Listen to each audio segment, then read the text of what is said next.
Hello dear students of class 10th, आप सभी का स्वागत है टीआरसी गोरखपुर के इस यूट्यूब चैनल पे। डियर स्टूडेंट्स, आज हम बात करेंगे आपके एग्ज़ाम से रिलेटेड कुछ पैटर्न्स के बारे में। क्या चीज़ें होंगी वो हम इस पूरे वीडियो में समझेंगे। सबसे पहले इस वीडियो में क्या चीज़ें आपको मिलने वाली है उसके बारे में हम जानकारी बता दें। इस वीडियो में आपको चैप्टर जेनेटिक्स के टर्मिनोलॉजीज आपको मैं प्रोवाइड करा रहा हूँ। माय डियर स्टूडेंट, ये टर्मिनोलॉजी आपको जब अवेलेबल करा दिया जाएगा तब जो है आपके एनसीईआरटी बेस्ड जो क्वेश्चंस होंगे वो बहुत ही इजी हो जाएंगे। तो एनसीईआरटी बेस्ड क्वेश्चंस को इजी बनाने के लिए हम इस टर्मिनोलॉजीज को आज आपके सामने रख रहे हैं और हम आपको इसको बता रहे हैं। ठीक है, तो ये क्यों इंपॉर्टेंट है बेटा?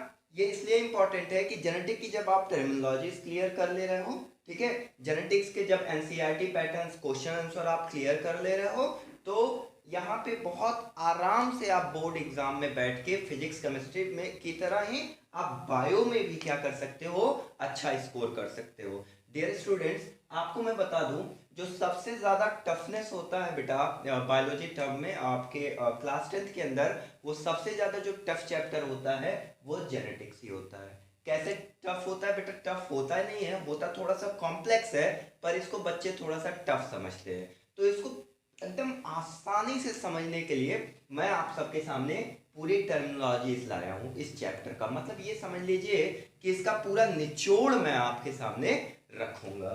ठीक है, तो चलिए बिना देर किए शुरू करते हैं इस टर्मिनोलॉजीज के वीडियो को। ठीक है बेटा, तो सबसे पहले हम चूंकि इस चैप्टर को पढ़ रहे हैं जेनेटिक्स, ठीक है, इस चैप्टर को पढ़ रहे हैं, इस टॉपिक को पढ़ रहे हैं जेनेटिक, तो जेनेटिक का भी डेफिनेशन पहले क्लियर होना चाहिए। क्या है जेनेटिक का डेफिनेशन? आपके सामने मैंने लिखा हुआ है, it is a branch of biology which deals with the study of gene, genetic variation and heredity in organism. क्या हुआ? किसी ऑर्गेनिज्म के जीन में, जेनेटिक वेरिएशन में और हेरिडिटी में कि क्या किया जाए, होने वाले चेंजेस, ना होने वाले चेंजेस, या क्या क्या इन चीजों में अवेलेबल है, क्या क्या इन चीजों के होने से होता है, क्या क्या इन चीजों के नहीं होने से होता है, इन सभी चीजों की स्टडी ही करना क्या कहलाता है? जेनेटिक्स कहलाता है। ठीक है, आपको पता होगा who is the father of genetics? Gregor John Mendel is the father of genetics. ठीक है, उन्होंने ही जो है पाइसम सटाइवम पे एक्सपेरिमेंट करके 3 लॉज दिया था। वो हम जब चैप्टर टच करेंगे तो इसके बारे में पूरी डिटेल नॉलेज आपको अवेलेबल करा देंगे। ठीक है बेटा, अब हम बात करते हैं टर्मिनोलॉजी नंबर 1 की, that is heredity. What is heredity? बच्चों आपको पता होगा कि जो भी कैरेक्टर पेरेंट्स से ऑफ स्प्रिंग तक जाते हैं, जो भी कैरेक्टर पेरेंट्स से ऑफ स्प्रिंग तक जाते हैं वो क्या कहलाते हैं? हेरिडिटी कहलाते हैं। कैसे कहलाते हैं बच्चों? आपको पता होगा कि जेनेटिक्स मेनली बिलोंग किससे करता है? रिप्रोडक्शन के किस पार्ट से? Yes of course, sexual reproduction के पार्ट से करता है। कैसे करता है वो मैं आपको क्लियर बता रहा हूं। जैसे बताऊंगा हेरिडिटी बड़े ही आराम से आपको समझ में आ जाएगा। ठीक है, हेरिडिटी भी समझ में आएगा और नंबर 2 पॉइंट क्या है, वेरिएशन भी बहुत आराम से समझ में आ जाएगा। हम बात करते हैं पेरेंट सेल की। ठीक है, सेक्सुअल रिप्रोडक्शन में प्री फर्टिलाइजेशन फेज थोड़ा सा हम आपको एक्सप्लेन करेंगे। ठीक है बच्चों, ये क्या हो गया? Parent cell. पेरेंट सेल में कितने number of chromosomes? 2n number of chromosomes. बच्चों जैसा मैथ्स में हम जानते हैं कि कभी भी किसी की वैल्यू अगर आपको पता नहीं होती है, न्यूमेरिकल वैल्यू आपको पता नहीं होती है, तो अल्फाबेटिकल वैल्यू देते हैं ना एक्स वाई जेड की तरह बच्चों, ऐसे एक्स वाई जेड। इसी तरीके से जब आपको किसी ऑर्गेनिज्म के क्रोमोसोम्स नंबर वेल डिफाइन नहीं होते हैं तो उन्हें किससे करते हैं? 2n से करते हैं। ठीक है बच्चों, अब क्या होगा प्री फर्टिलाइजेशन फेज में? फटाफट बताइए, प्री फर्टिलाइजेशन फेज में क्या होगा? कौन सा डिवीजन होगा? जल्दी से बताएंगे सब। क्या होगा? Yes, meiosis. मियोसिस डिवीजन होगा। ठीक है बच्चों, और ये मियोसिस डिवीजन होने के बाद जो सेल बनेगा उनमें नंबर ऑफ क्रोमोसोम्स आधे हो जाएंगे, यानी यहाँ 2n नंबर ऑफ क्रोमोसोम्स -1 करेंगे तो क्या हो गया? n number of chromosomes. और बच्चों इसी n नंबर ऑफ क्रोमोसोम्स को ही क्या कहते हैं हम? गैमीट कहते हैं ऑफ कोर्स। और यही गैमीट के फर्टिलाइजेशन से क्या होता है? एक ऑफस्प्रिंग का फॉर्मेशन होता है। तो बच्चों हम ये देखेंगे, आपने यहाँ पे क्लियरली देखा कि जो कैरेक्टर या जो क्रोमोसोम्स इसमें आधे आए आधे इसमें आए। अब बताइए कुछ कैरेक्टर्स क्या होंगे? इसमें आए होंगे ना। तो ये मान लीजिए अगर हम एग्जांपल ले ले, ये मदर का कैरेक्टर है, इसी तरह से एक फादर का भी आया होगा, है ना। और दोनों के बीच में क्या हुआ होगा बच्चों? फर्टिलाइजेशन। तो जब फर्टिलाइजेशन होगा तो क्या होगा? कुछ कैरेक्टर मम्मा के भी और कुछ कैरेक्टर फादर के भी, दोनों के कैरेक्टर जाएंगे। ऐसे एग्जांपल समझेंगे हम कि जैसे वी हैव 10 फिंगर्स, है ना। वी हैव 10 फिंगर्स और हमारे फादर के पास भी 10 फिंगर्स था। वी हैव 2 ईयर्स, हमारे फादर के पास भी 2 ईयर्स था। ठीक है, तो इसी तरीके का क्या हुआ? अब डेफिनेशन पे चलेंगे। Transfer of character from parents to offspring are called heredity. यानी कि same as it is transfer हो जाए कैरेक्टर, कहां से? पेरेंट्स से ऑफस्प्रिंग के अंदर। ध्यान से दीजिएगा, पेरेंट्स से ऑफस्प्रिंग के अंदर। बच्चों कंफ्यूज मत होइएगा, ये क्या है? गैमीट है ना, ऑफस्प्रिंग के अंदर। और एक चीज मैं क्लियर बता दूं आप लोग को, गैमीट और ऑफस्प्रिंग या पेरेंट्स के बीच में डिफरेंस कैसे जानेंगे बेटा? क्रोमोसोम नंबर से आप लोग जान जाएंगे। जहां भी क्रोमोसोम नंबर शेल के आगे 2n है बेटा, वो पेरेंट्स है या ऑफस्प्रिंग है। जहां भी n नंबर ऑफ क्रोमोसोम है बच्चों, वो 101% क्या है? गैमीट है। ठीक है, तो आपको हेरिडिटी आपको क्लियर हो गया होगा। फिर से एक बार करेंगे, transfer of character from parents to offspring. जैसा कि हमने एग्जांपल बताया कि character as it is parents से क्या हो जाए? ऑफस्प्रिंग के अंदर चले जाए, तो उसी को क्या कहते हैं? हेरिडिटी। थोड़ा सा कॉम्प्लेक्सिटी की तरफ आगे बढ़ेंगे हम। सेकेंड पॉइंट है आपका वेरिएशन। वेरिएशन क्या होता है? सेक्सुअल रिप्रोडक्शन के टाइम क्या होता है बच्चों कि कुछ कैरेक्टर्स तो एज इट इज ट्रांसफर हो जाते हैं, लेकिन कुछ कैरेक्टर्स क्या होते हैं? चेंज हो जाते हैं। ठीक है, वेरिएशन। वेरिएशन का एक मतलब क्या निकल के आ रहा है? वैरायटी। वैरायटी मतलब क्या हो गई? जब वैरायटी की बात करेंगे तो हमेशा वैरायटी कैसी होगी? डिफरेंट डिफरेंस होती है ना वैरायटी। तो ठीक इसी तरह से कैरेक्टर की भी वैरायटी क्या होती है? डिफरेंट होती है। कैसे डिफरेंट होती है वो हम जान लेंगे, वेरिएशन आप हमेशा क्लियर कर लेंगे। इसका एग्जांपल हम देखेंगे। क्या हुआ कि एक मान लीजिए फादर एंड मदर है। फादर की हाइट बहुत लंबी, मदर की हाइट बहुत छोटी, है ना बच्चों। तो उनसे जो एक ऑफस्प्रिंग निकला, वो ऑफस्प्रिंग कैसे होगा? ऑफस्प्रिंग जो रिप्रोड्यूस होगा वो कैसे होगा बच्चों? वो हो गया मान लीजिए नॉर्मल साइज का, ना वो बहुत ज्यादा बौना, ना वो बहुत ज्यादा लंबा। तो ये तो एक नया कैरेक्टर आया ना, है ना, नॉर्मल कंडीशन में। यानी कि पेरेंट्स की हाइट ये है ना, ये पेरेंट्स की हाइट फादर मदर, और ये क्या हो गया? ऑफस्प्रिंग की हाइट। तो ये कैसे आया? ये हुआ कैसे? Because of variation. क्या डेफिनेशन है? Changing of character of an offspring which is not similar to their parents. यानी कि क्या हो गया कि ऐसा कैरेक्टर ऑफ स्प्रिंग के अंदर घुस गया, या ऐसा कैरेक्टर ऑफ स्प्रिंग ने शो किया जो ना तो मदर के अंदर है और ना तो फादर के अंदर है। बच्चों हम देखते हैं कई सारे एग्जांपल होते हैं ना। मदर क्या करती है? मदर हाउसवाइफ होती है, घरों पे काम करती है ना। फादर कोई रिक्शा चलाता है, कोई इस तरह से काम करता है, और उनके बच्चे क्या होते हैं? आईएएस बन जाते हैं, उनके बच्चे अच्छे डॉक्टर, अच्छे इंजीनियर बन जाते हैं। तो ये कैसे आया? ये बेटा हेरिडिटी और वेरिएशन से नहीं आया, ये कैरेक्टर से आया। मैं जस्ट इसका एग्जांपल दे रहा था। ठीक है, ये इससे उससे जेनेटिक्स से कोई मतलब नहीं होता है। ठीक है, इससे किससे मतलब होता है आप लोग कमेंट बॉक्स में बताना। ठीक है, मैं उसका आंसर कमेंट में दे दूंगा। ठीक है, वापस आते हैं अपने टॉपिक पे। वेरिएशन में, वेरिएशन में क्या होता है बेटा? वो अपनी मेहनत से किया बच्चे ने। ठीक है, यहाँ पे क्या किसकी मेहनत काम आ रही है?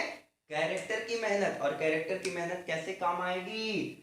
जीन से काम आएगी। यानी कि जिस तरह के जीन के कोडान की डिजाइनिंग होगी, कैरेक्टर उसी तरह का होगा बच्चों। ठीक है, तो वेरिएशन में क्या होता है? मैंने एक और एग्जांपल देके आप लोगों को समझाए। ठीक है, जैसे क्या होता है, किसी की ब्लैक आइज होती है ना, काली आंखें। अब कैसे हो गया काली आंखें? कैसे? एक पेरेंट्स हुआ मेल, उनकी काली आंखें, जो फीमेल थी उनकी भी काली आंखें। अब जो उनसे एक ऑफस्प्रिंग उत्पन्न हुआ, रिप्रोड्यूस हुआ, उनकी आंखें कैसी हो गई? भूरी हो गई। अब देखेंगे पेरेंट्स में फादर और मदर दोनों की ही आंखें अगर काली हैं तो वो भूरी आंखें कैसे आ गई? वो भूरी आंखें आई बेटा कैसे? वेरिएशन की वजह से। ठीक है बच्चों, पे एक मेरा क्वेश्चन ले लीजिए और क्वेश्चन का आंसर आपको अगले वीडियो में बताऊंगा। इंटरेस्टिंग क्वेश्चन है। वह कौन सी लेडी है वर्ल्ड में जिनकी आंखें कैसी हैं? नीली हैं, ब्लू आईज हैं। ठीक है, आंसर आप लोग बताइएगा। ये क्या हो गया? दोनों आपको समझ में आया होगा। अगला हम चलते हैं लोकस। लोकस का मतलब क्या होता है? लोकस का मतलब क्या होता है? पोजीशन, है ना। लोकस का मतलब क्या होता है? पोजीशन। किसका पोजीशन? जीन का पोजीशन।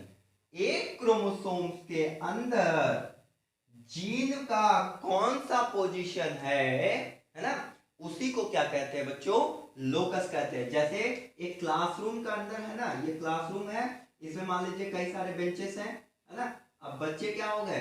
अगर बच्चों को परमिशन है, एक बच्चा है कोई एक्स लड़का है ना, वो यहाँ पे उसकी सिटिंग अरेंजमेंट है, वह डेली वहीं पे आके बैठता है, तो ये उसका क्या हो गया? लोकस। अगर हम जेनेटिक लैंग्वेज में बोलेंगे तो ये उसका क्या हो गया? लोकस। याद रखिएगा बच्चों, जब भी जीन होता है वो किसी एक फिक्स पोजीशन पे होता है। किसके पोजीशन पे? क्रोमोसोम्स के अंदर उनका एक पोजीशन फिक्स होता है और बर्थ से लेकर एंड तक क्या होता है? वह अपने पोजीशन को चेंज नहीं करते हैं। और कैरेक्टर कैसे आते हैं? कैरेक्टर आते हैं उनके कोडांस में होने वाले डिजाइनिंग की वजह से। ठीक है बच्चों, तो आई थिंक सो आपको ये तीनों आपको समझ में आ गया होगा। ठीक है, अभी मैं फिर से आपको स्लाइड बनाऊंगा और स्लाइड बना के आपके नए टर्मिनोलॉजीज को क्लियर कर रहा हूं। ठीक है बच्चों, तो बच्चों हम इस स्लाइड में देखेंगे आपके दो टर्मिनोलॉजीज। कौन कौन सी है terminology? Trait and gene. Trait का मतलब क्या होता है और जीन का मतलब क्या होता है, देखेंगे। A distinguishing quality of character developed by a gene। मतलब क्या हुआ?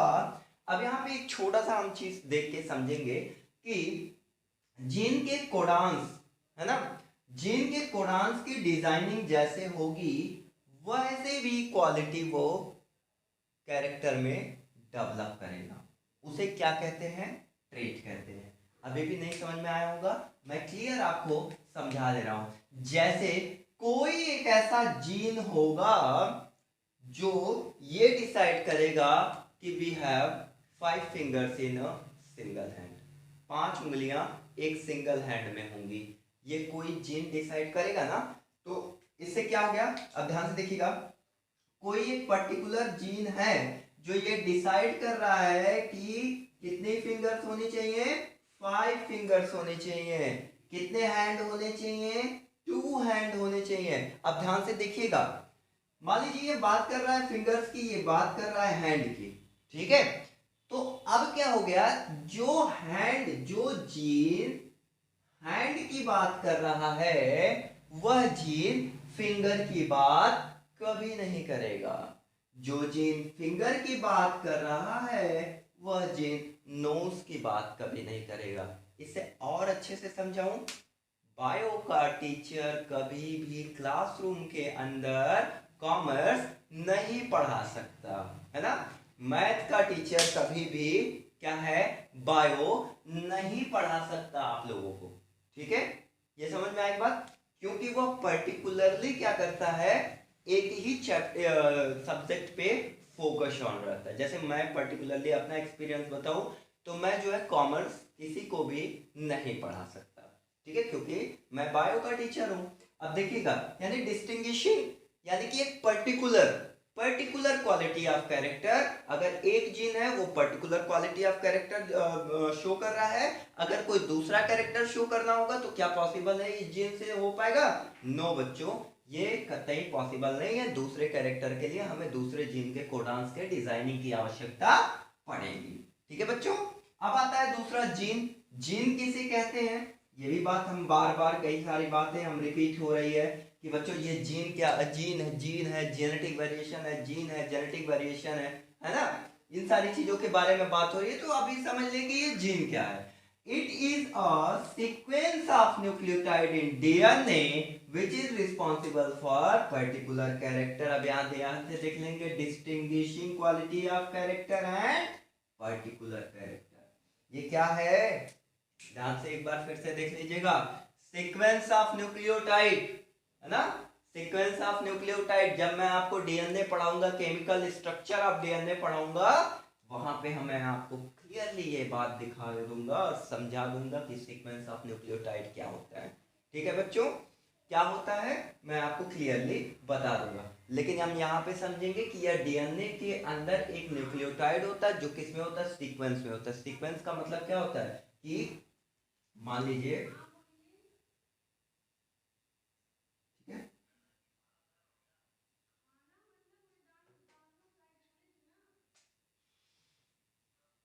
तो क्या हुआ, अब यहाँ पे ध्यान से देखेंगे कि ये पर्टिकुलर है आपके सामने।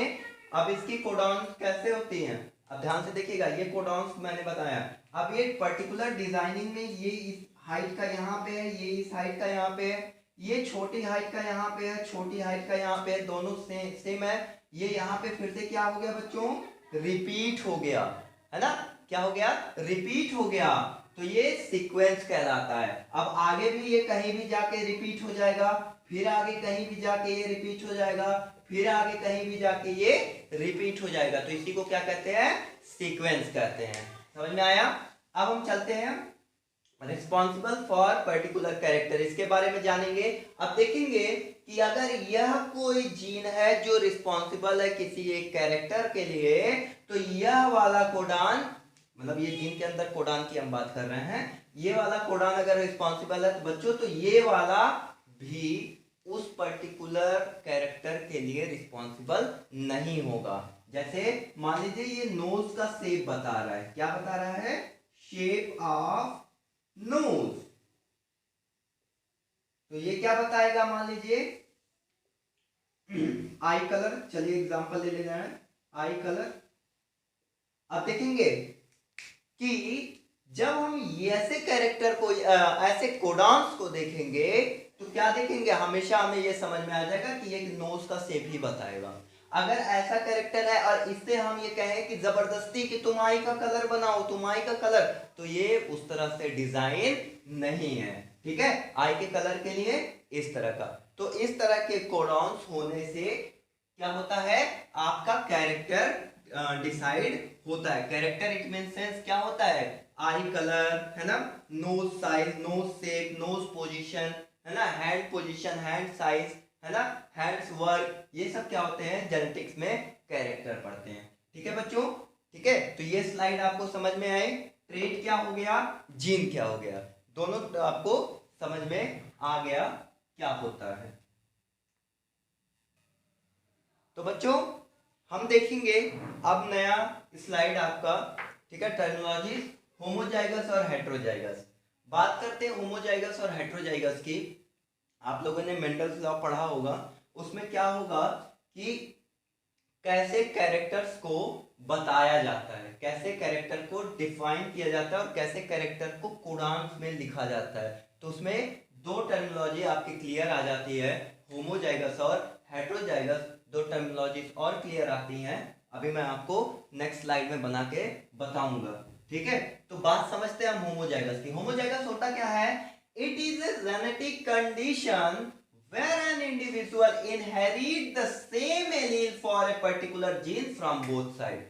ठीक है, इसका मतलब क्या हो गया, यह एक ऐसा जेनेटिक कंडीशन होता है जहां पे कोई इंडिविजुअल का जीन कैसा होता है, सेम एलील्स में होता है। अब एलील्स क्या होते हैं समझेंगे, जीन हमेशा पेयर में होते हैं। मान लीजिए मेंडल ने क्या लिया था, character capital T equals to क्या हो गया, लंबे का कैरेक्टर लिया था ना। अब इसी कैपिटल टी को थोड़ा सा दूर लिख लीजिए, तो ये क्या हो गए दोनों, ये दोनों क्या हो गए बच्चों, ये दोनों हो गए एलील्स। क्या हो गए दोनों, एलील्स। अब क्या हो गया कि होमोजाइगस एक कंडीशन होता है जहां पे एलील्स क्या होते हैं, सेम होते हैं। अगर सेम एलील्स हुआ तो वो क्या हो गया, होमोजाइगस। जैसे it is a genetic condition where an individual inherit the same alleles for a particular gene from both parents. अगर वो क्या करेगा, इनहेरिट कर रहा है, क्या कर रहा है, सेम एलील्स इनहेरिट कर रहा है, तो वो क्या हो गया, क्या हो गया, होमोजाइगस हो गया। अब समझेंगे सेम कैरेक्टर। अब जान लीजिए कोई ऐसा है, ठीक है, कोई ऐसा है, ठीक है। अब क्या हो गया, इनका जो कंट्रास्ट कैरेक्टर है वो भी क्या हो गया, ऐसे हो गया। अब कंडीशन ये आ रहा है होमोजाइगस के कंडीशन में कि क्या कर रहा है, individual inherit the same alleles. का मतलब क्या हो गया कि ऐसा कुछ हो जाए, यहां पे ऐसा कुछ हो जाए कि जो ऑफस्प्रिंग है वो भी या तो ऐसा हो या तो ऐसा हो, है ना बच्चों, बता दे रहे हैं कैसा हो, या तो ऐसा हो या तो ऐसा हो, सॉरी इस तरह का हो। समझ में आया, या तो वो लॉन्ग हो, लंबा हो, या तो वो डॉर्फ हो, बौना हो। समझ में आ रही बात बच्चों, तो उसी कंडीशन को हम क्या कहते हैं, होमोजाइगस कहते हैं। अब दूसरा आपके टर्मिनोलॉजी आ रही है क्या, होमोजाइगस का जस्ट उल्टा हेट्रोजाइगस। हेट्रोजाइगस क्या करेगा, हेट्रोजाइगस जब हम मेंडल के फर्स्ट रूल को समझ लेंगे, समझ जाएंगे तो अपने आप क्लियर हो जाएगा बच्चों क्या कि हेट्रोजाइगस क्या होता है। समझेंगे हेट्रोजाइगस पहले डेफिनेशन से, having two different alleles of a particular gene, किसी पर्टिकुलर जीन का टू डिफरेंट एलील्स हो गया। बेटा यहां ध्यान से देखेंगे, एलील्स डिफरेंट होने से कैरेक्टर सेम टाइप का ही होगा या कैरेक्टर क्या होगा, कंट्रास्ट होगा। ठीक है, तीसरे कोई टर्मिनोलॉजी या तीसरा कोई टर्म्स आपके सामने आप ऐड मत करिएगा, बिल्कुल ध्यान से समझिएगा। जैसे बात करते हैं हम लंबाई और बौनेपन की, लंबे और बौनेपन की, बेटा बात करते हैं यहाँ लंबे और बौनेपन की, तो यहाँ पे हम एक चीज और जोड़ दिए, मान लीजिए कैपिटल टी स्मॉल टी। ठीक है बच्चों, अब यहाँ ध्यान से इन तीनों में अंतर समझ लीजिएगा। क्या हो जाए अगर अकॉर्डिंग टू मेंडल लॉ क्या हो जाए, कैपिटल टी कैसा हो गया, लंबा हो गया, स्मॉल टी कैसा हो गया, बौना हो गया, कैपिटल टी स्मॉल टी क्या हो गया, कैपिटल टी स्मॉल टी क्या हो गया, ये भी क्या हो गया, लॉन्ग हो गया, लंबा हो गया। लेकिन ये कैसा है, ये प्योर लंबा, और ये कैसा है, ये हाइब्रिड लंबा। अगर आप ये कह दें कि नहीं सर ये लंबा है, ये बौना, और इसका इससे क्या हो रहा है, उसके जो है सीड्स का कलर चेंज हो जा रहा है, तो बेटा ऐसा नहीं होता है, या तो वो लंबा होगा या तो वो बौना होगा। ठीक है, उस कंडीशन को क्या कहते हैं हम, हाइब्रिड कंडीशन। उस कंडीशन को हम क्या कहते हैं, हाइब्रिड कंडीशन। ठीक है, समझ में आया, यानी तब इसका हेट्रोजाइगस का डेफिनेशन फिर से क्लियर कैसे होगा, having two different alleles, having two different alleles, ठीक है, इन अ पर्टिकुलर जीन। किसी एक पर्टिकुलर जीन में अगर डिफरेंट एलील्स हैं तो वो हेट्रोजाइगस कंडीशन हो गया। किसी एक पर्टिकुलर में सेम एलील्स हैं, देखिए सेम एलील्स हैं यहाँ पे, तो ये क्या हो गया, होमोजाइगस हो गया। ठीक है बच्चों, बच्चों हम इस स्लाइड में देखेंगे, जैसा हमने बताया था पिछली स्लाइड में, होमोजाइगस हेट्रोजाइगस क्लियर कर लिया। अब हम देखेंगे यहाँ पे फेनोटाइप एंड जीनोटाइप। फेनोटाइप का मतलब क्या हो गया, फिनो, फिनो से क्या हो गया, फिजिकल, है ना, फिजिकल अपीयरेंस से। ठीक है, फिजिकल अपीयरेंस से, इसका मतलब क्या हो गया कि जो भी कैरेक्टर आपके सामने नजर आ रहे हैं, ठीक है, एलिलिक कैरेक्टर, ध्यान से समझिएगा, जो भी एलिलिक कैरेक्टर आपके सामने नजर आ रहे हैं, आपकी आंखों से नजर आ रहे हैं, उनका फिजिकल अपीयरेंस हो रहा है, तो वो कौन सा टर्मिनोलॉजी हो जाएगा, phenotype. It refers to the observable physical properties of an organism. Observable, और बेटा ऑब्जर्वेबल कैसे होगा, जब तक उसका फिजिकल अपीयरेंस नहीं होगा। क्या आपको लगता है कि वो ऑब्जर्वेबल होगा, नहीं ना, तो फिजिकल अपीयरेंस होना यहाँ पे ज्यादा जरूरी है। ठीक है, फिजिकल प्रॉपर्टीज, अच्छा फिजिकल प्रॉपर्टीज में क्या हो सकती है, लंबाई हो सकती है, बौनापन हो सकता है, सीड का कलर हो सकता है ना। आपने सेवन कंट्रास्ट कैरेक्टर आपने मेंडल में देखा होगा, नहीं देखा हो तो एनसीईआरटी खोलिएगा, आपको मिल जाएगा। ठीक है, नेक्स्ट जब वीडियो बनाएंगे तो हम आपको क्या करेंगे, दे देंगे। ठीक है, अरे बोलिएगा, कट कर देंगे। ठीक है, तो दे देंगे हम। ठीक है, अगला आता है आपका जीनोटाइप। ठीक है, जीनोटाइप क्या होता है? A genotype is an organism set of inheritable genes that can be passed down from parents to offspring। इसका मतलब क्या हो गया? Genotype is an organism set of heritable gene। अब ये हेरिटेबल जीन कैसा हो गया? That can be passed down from parents to offspring। इसका मतलब जीनोटाइप का मतलब क्या हो गया कि पेरेंट्स से ऑफस्प्रिंग में एलील्स पास डाउन हुए हैं, पेरेंट्स से ऑफस्प्रिंग में एलील्स पास डाउन हुए हैं, लेकिन वो अपने कैरेक्टर को फिजिकल अपीयरेंस कराने में असफल हो गए। जैसे हम एग्जांपल देखेंगे मेंडल के फर्स्ट रूल से, आपको क्लियर समझ में आ जाएगा बच्चों। जैसे कैपिटल टी हो गया, स्मॉल टी हो गया, तो ये क्या सा कंडीशन है? होमोजाइगस कंडीशन है ना बच्चों, क्योंकि ये दोनों ही क्या है? प्योर कंडीशन में है। और फिनोटाइप कंडीशन क्या हो गया? आपको पता होगा, जल्दी से कमेंट बॉक्स में लिख के बताएगा। मैं नहीं लिखने वाला हूँ यहाँ पे, मैं आपको नहीं बताने वाला हूँ क्या कैरेक्टर फिजिकल अपीयरेंस होगा, वो आप जानिए। ठीक है, कुछ थोड़ी सी मेहनत क्या करनी होगी, आपको खुद करनी होगी। ठीक है, देखते हैं कौन कितनी मेहनत करता है। जैसे मैं यहाँ पे बैठा हुआ आप लोगों के लिए मेहनत कर रहा हूँ, मैं चाह रहा हूँ कि आप लोग भी मेहनत करिए। जेनेटिक्स कॉम्प्लेक्स लगेगा बच्चों, टफ कतई नहीं लगेगा अगर थोड़ी सी मेहनत हम और थोड़ी सी मेहनत आप भी करना मेरे साथ शुरू कर लें। कैरेक्टर फटाफट बताएंगे सभी, फिजिकल अपीयरेंस क्या होगा बताएंगे, हम आपको जीनोटाइप यहाँ पे क्लियर करवाना चाह रहे हैं। यहाँ पे क्या होगा बच्चों? गैमेट बनेगा, कैपिटल टी है ना, स्मॉल टी है ना बच्चों। अब क्या हो गया? Capital T and small T. बात करते हैं हम कैपिटल टी और स्मॉल टी की। बच्चों यहाँ पे दो कंडीशन, हेट्रोजाइगस कंडीशन भी और क्या होगा? जेनोटाइप कंडीशन भी। ये क्या होगा? क्लियर हो जाएगा। कैसे क्लियर होगा? कैपिटल टी स्मॉल टी कैसे क्लियर होगा? ये हेट्रोजाइगस क्यों है? क्योंकि इनके जो एलिलिक पेयर है वो टू डिफरेंट एलिलिक पेयर है। कैसे पेयर है? टू डिफरेंट एलिलिक पेयर हैं। ठीक है, तो ये क्या हो गया? हेट्रोजाइगस हो गया। मैं प्रूफ करूं कि जीनोटाइप कैसे हुआ? ध्यान से देखते हैं जीनोटाइप कैसे हुआ। बच्चों यहां हम देखेंगे कि ये जो कैरेक्टर हुआ इसका भी एक एलील यहां पे आके जुड़ा हुआ है। ऑल्दो ये क्या हुआ? वो कैरेक्टर फिजिकली अपीयर नहीं हुआ। क्या हुआ? That can be passed down from parents to offspring. Although they can be passed down from parents to offspring, parents to offspring, लेकिन क्या हुआ? ऑब्जर्वेबल अपीयरेंस या फिजिकल अपीयरेंस नहीं हुआ। जैसे अब मैं आपको आंसर भी बता दूं, ये कैसा है? लॉन्ग है ना, लंबा। ये कैसा है?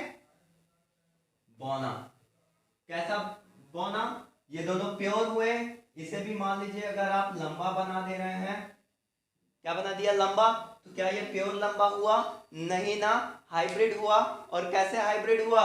क्योंकि इसमें बौनेपन का भी एलील या बौनेपन का भी हाँ कैरेक्टर नहीं बोलेंगे, एलील बोलिए। बौनेपन का भी एलील क्या है? शामिल है यहाँ पे। ठीक है, बौनेपन का भी एलील शामिल है। और लेकिन बौनापन क्या हुआ? F1 जनरेशन में शो नहीं हुआ। ठीक है बच्चों, आप सभी के सामने मैंने क्या किया था? आप सभी के सामने मैंने अपने स्लाइड के माध्यम से सभी के सामने जो टर्मिनोलॉजी है जेनेटिक्स की उसको लाने का प्रयास किया है, उसको समझाने का प्रयास किया है। बहुत मेहनत करता हूं आप सभी के पास ये सारे ऐसे ऑब्जर्वेबल टर्मिनोलॉजीज, ऐसे कंडीशन लाने के लिए बच्चों। ठीक है, जो आपको आपके एग्जाम पॉइंट ऑफ व्यू से बहुत आपकी हेल्प करता है। ठीक है बच्चों, तो अब हम मिलेंगे आपसे नेक्स्ट वीडियो में। आई थिंक ये वीडियो आपको पसंद आया।